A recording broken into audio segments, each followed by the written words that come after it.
अस्मिता जाजु मु सरस्वती शिशु विद्या मंदिर कलकत्ता पढ़े मु अष्टम श्रेणी छात्री मु आज आलोक सरल रेखार गति करे ताहा मु प्रयोग कर देखी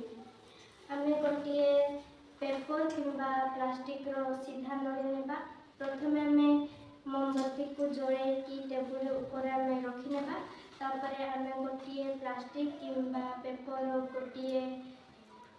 नड़ी तैयारी करबा तापर आम नड़ी देखा नड़ी देखला आमको मोमबत्ती सीधा देखा जाउछि आलोक